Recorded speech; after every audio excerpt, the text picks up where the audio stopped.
It's official. The low-carb diet craze is over. Hello, New Year. Okay, omniscient voice on TV, calm down. It seems every couple of years or so, there's a new diet to try.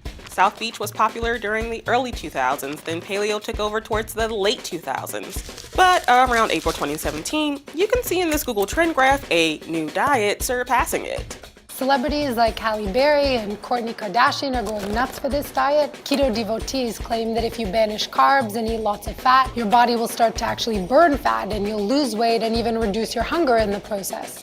But what's lost in this keto chaos? There's no evidence that keto diets work better than any other diets for most people hoping to slim down.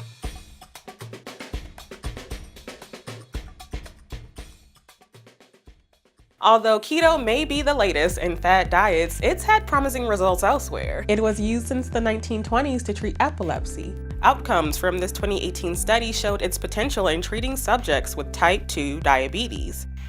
As a diet for weight loss, it's been around for a while. Keto's most recognizable form is from the 60s, the Atkins nutritional approach, pushed by the late Dr. Robert Atkins. RIP, homie. The theory behind this diet, the insulin carbohydrate hypothesis, suggests that people start to burn more calories more quickly and burn off more fat. But it's still just a hypothesis, and several high-quality studies have debunked these extra fat and calorie-burning claims. So exactly what foods can people eat on keto? People are supposed to get 5% of their calories from carbs, about 15% from protein, and 80% from fat. That means staying away from things like bread, grains, rice, cereals, chips. You're definitely not going to be eating chips. And eating lots of fish, meat, eggs, don't throw the bacon at me.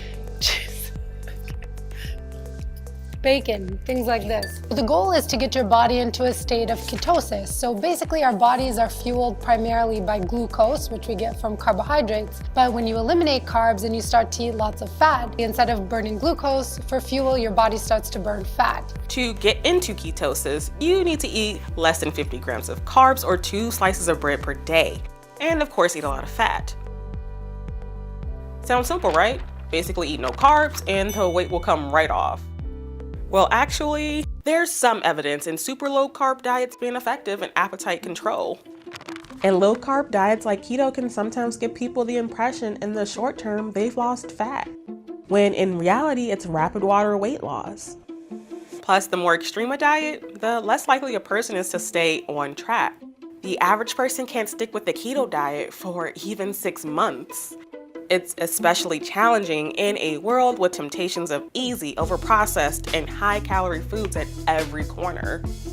When you stack very low-carb diets like Atkins or keto against other types of diets, in the long run, people lose about the same amount of weight as they would on any diet. There are always outliers. There are always people who do really, really well, and it's possible you may be one of those people who really benefits from a ketogenic diet. But on average, they don't work for most people.